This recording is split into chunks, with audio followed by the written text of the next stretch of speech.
guys. I'm having a bad day.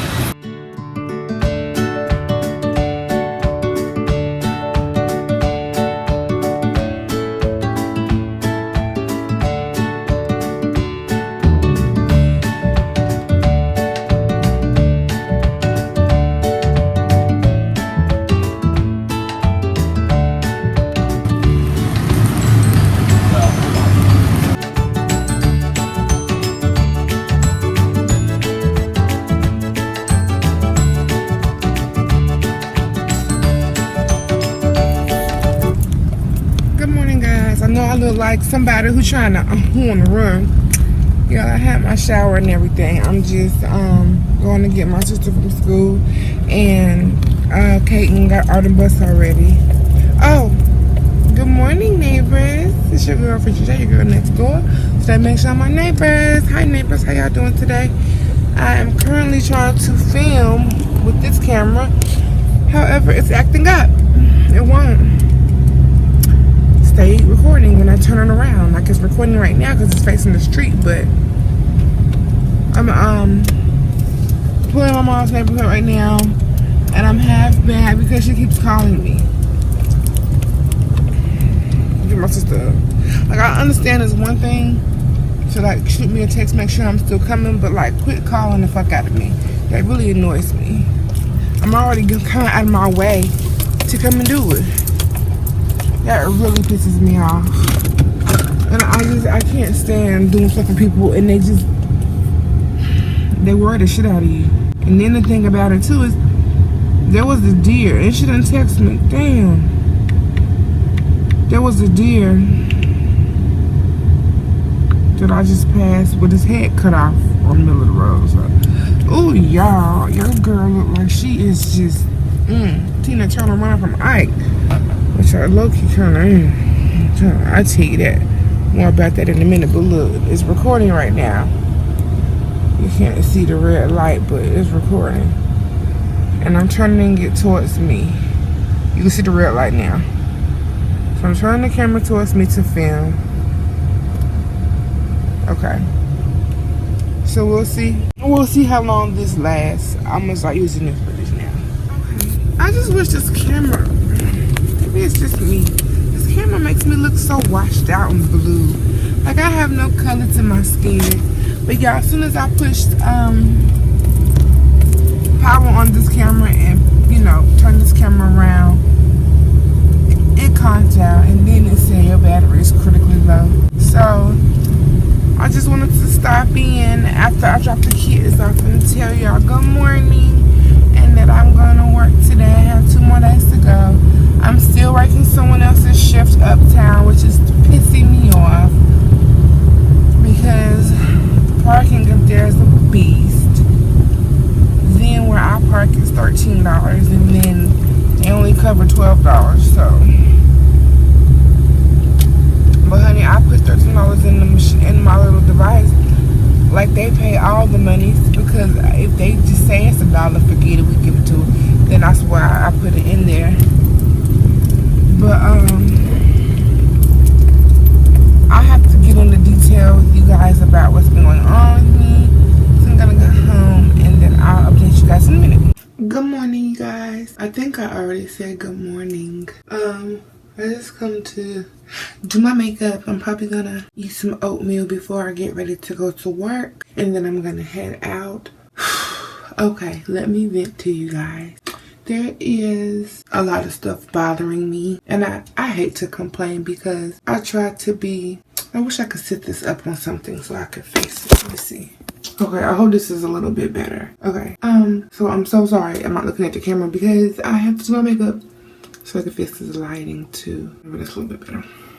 Okay, I try to be such a positive person, and that's not only on YouTube. I try to be positive every day, just every day of my life, because I'm grateful and I'm thankful that I even decided that I was going to be waking up on this day, or any day he decides to let me wake up for that matter. I just so grateful and appreciative. So what's the point of going around life sad and depressed, you know?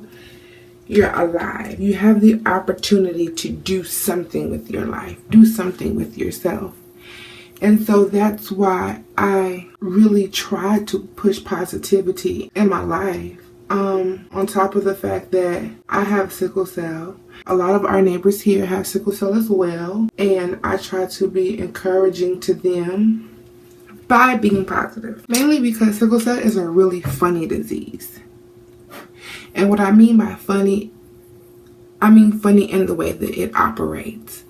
You know, there's some stuff that people with sickle cell deal with that is beyond their control.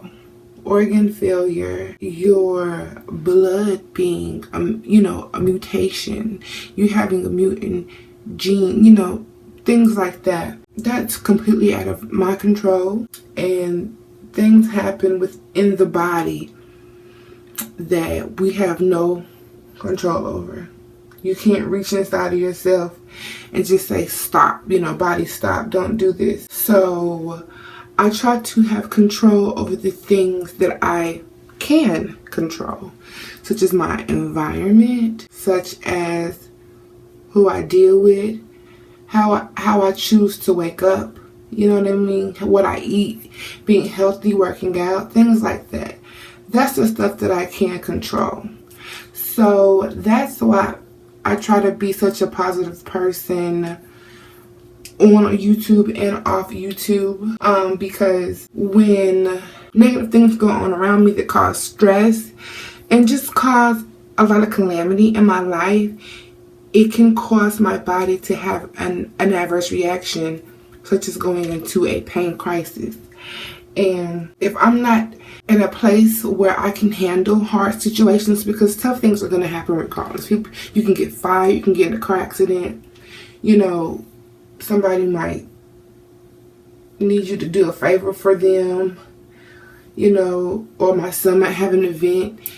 Some things are just going to happen regardless. So I try to be in control. And what I mean by that, even in more detail, is that if I know I'm going to be in a stressful environment or stressful situation, I try to block a lot of things out that could hurt me emotionally. So say for instance, just for an example, I get in an argument with my sister. Even though I'm going to be hurt that we argued and sad that we argued, I have to kind of not care as much as I would like to, because if I put too much emotion into me and her arguing, it's going to cause my body to freak out. It's going to cause my body to stress. And so when my body stresses, the blood sickles and causes me pain. So that's why I try to be numb to a lot of things. In a lot of cases, that's great. In a lot of cases, it's not, because you shouldn't be the kind of person that's numb to things, You need to feel, People numb themselves up with drugs and alcohol so they don't have to feel and things like that. And so I try to do those things naturally without using substances, just to protect myself, because I have a son that I have to be here for. And so I need to be my best self so that I won't get sick and end up in the hospital away from him. And I hope that makes sense to you guys, what I'm saying. It's so easy to get caught up in just living and dealing with everyday stress that sometimes you forget to take care of yourself. And that's something I'm getting better at. I don't think that I take care of myself in the ways I would like. At one point on this channel, I was working out every day. I was eating perfectly every week. I mean, just the things I'm supposed to be doing. And a lot of that happens when I block people out. I take care of myself the most when I let people go. And that hurts so bad because I don't want to let anyone out of my life. However, people bring stress into your life whether you want them to or not. And I'm an empath. I pick up so easily on other people's feelings and emotions. So I kind of have to like, girl, tell me later. You know what I mean? Like, and it's not to be funny or anything. It's just, if someone calls me and is like, oh my God, girl, my baby daddy did this and I'm so pissed off and it's going to affect my life in all these ways. And let me go down and listen to you now. That's unfortunately negativity you're bringing into my life, and I can't deal with that right now, because now I'm going to be feeling your emotions because I care about you. And that's normal. It would be abnormal if people were desensitized, and couldn't handle other people's feelings and emotions. They couldn't process what they were going through. But I have to try to force myself to desensitize. And the only way I know how to do it easily is not be around people who have a lot of drama and issues. And unfortunately, that alienates me to be the kind of person that's by myself. And so I'm saying all this to say that right now I'm dealing with so much of other people's crap, and I can't get away from it because it's family. And I love my family because my family may not be there when I call them every single time, but they always come through when I need them the most. And I hate to go into detail about what my family is putting me through, because I don't even think they realize they're putting me through this. I'll give an example and maybe you guys can piece it together. So there's a family member in my life who fell ill a few years ago, to the point where they don't get around much. So let's just say they need me to run a particular errand for them every single day. And it's an errand that cannot not happen. It has to happen. And for the most part, I'm the only one that's available to do this errand for them. And if I don't do the errand does not get done, and it can end in something like dramatic, like something very bad. Let's just say this person needs this medication every day, and the only way they can get it is if I go get the medication, and they can only have it once a day, and you have to go get it. And if they don't get it, then they're going to get sicker. That's the example I'm going to use, and I hope that makes sense. But I'm not trying to put anyone's business out, especially anyone who watches my channel that's in my family. So I'm the person that has to go get the medication every single day, Monday through Friday, put it like that. And that's a lot on me. That takes me away from my business that I have to do during that time period. That takes me away from things I could be doing for myself, and it takes me away from things that I could be doing for my son if I have to do anything for him.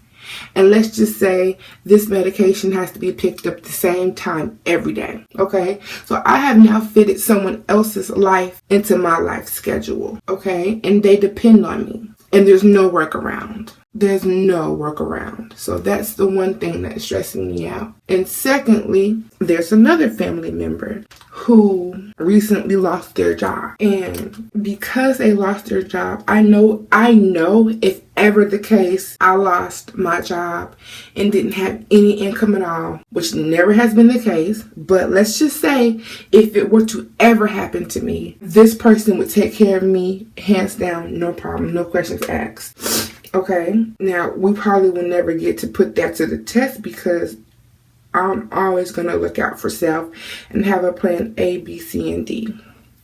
But let's just say, this person would do that for me. So the person who lost their employment is not doing too well right now. Their morale is low, their spirit is low, and they feel hopeless. And this is someone who I'm very close to.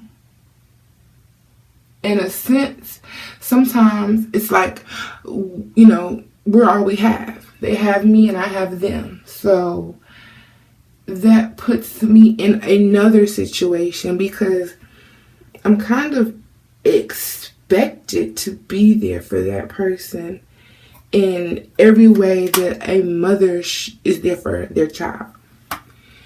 A mother is supposed to make sure that child eats. A mother is supposed to make sure that child has a roof over their head and is safe. A mother is supposed to make sure that things are provided for their child so that their child can live until they are able to stand on their own 2 feet. And this is how this other family member situation is going. And I know a lot of people could say, let them go, let them out of your life. But I'm not that kind of person. So in a sense, I'm kind of hurting myself by making myself available to all my family members. But have you ever got a text from somebody? And I saw this in an Instagram post the other day that was like, hey girl, I need to borrow $200 or my light's gonna be cut off. And I'm the kind of person that feels obligated to help you pay your light bill. I don't know how to be the kind of person that say, well, sorry, we all go through tough times, so you're just going to chill out in the dark. I'm just not that kind of person, especially when it comes to family, especially if I know if it was me in their shoes and them in mine, they would help me. So I'm dealing with those 2 particular situations, you guys, and it's hard. Okay? And I feel like these family members don't really care too much about my disease. They care, of course. They'll call me and ask me, am I okay? How do I feel? I feel like the only way to get out of the situation is to move out of the freaking state. And right now, that's not an option because then I wouldn't have a choice. And even then, I wonder, would they call me and say, when you coming back to Charlotte, you know? So then YouTube becomes my outlet. I put my headphones on and I edit the day away. I talk to you guys in the comment section and I love telling you guys about myself and I love hearing about you guys, and it's such a beautiful outlet. It's a world away from the real world. It's a reality away from reality. And so in my last video, I showed you a clip of me with my video camera that I had when I was in the 8th grade, I believe, or 7th grade. I've always filmed myself and I always like to write. So these are my outlets, you know, and I really love YouTube. And if YouTube wasn't around, I'd still love recording and filming. I have so many tapes of just me. Like, the only reason why I stopped filming is because they stopped making the tape for the camcorder I had. So I just didn't think to buy another one or updated one. But the thing about this is I edit so much that the computer I had completely it didn't start working. It can still work if I am patient and I force it to work. But basically the computer is shot, you know? So this happens and I'm like, how am I going to talk to my neighbors? How am I going to talk to my friends? How is this going to happen? And I got so upset about it that all these situations ended me up having a crisis. And I was in the hospital this past weekend and I didn't tell anybody. And then when I told people where I was later on that night when I got home and was resting, they were like, you know, are you okay? And I was like, I'm better now. I feel a lot better, but I'm still in pain. It doesn't stop me from still having to do for them. And to me, that's just crazy. The fact that me having a disease, and like I said, I've never used my disease as a crutch ever. But you would just think someone would have the common sense enough to say, she's tired, you know? But hey, let me quit complaining about them because the word no does mean something. And I should probably learn how to use it more and just really not care what anybody thinks about it. But I tell you guys, I'm I'm a recovering yes addict, and saying yes all the time has always been a problem for me because it always gets me in stuff I don't want to be doing. And so after my computer freaking basically crashed, I'm talking about it took me 3 or 4 days to edit the Get Ready With Me video. I was just over it. Not over it in a sense with, depression or, just wanting to give up. I want to find a way to do what I want to do and be there for the family members that need me.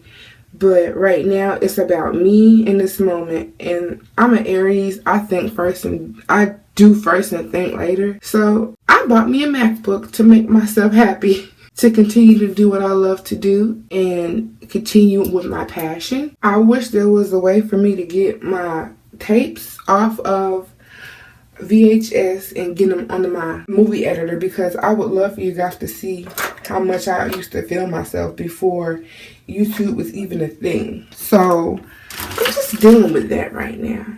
And so I'm trying to be as positive as I can, because right now I'm the only positive thing, and you guys, YouTube, are the only positive things I have going.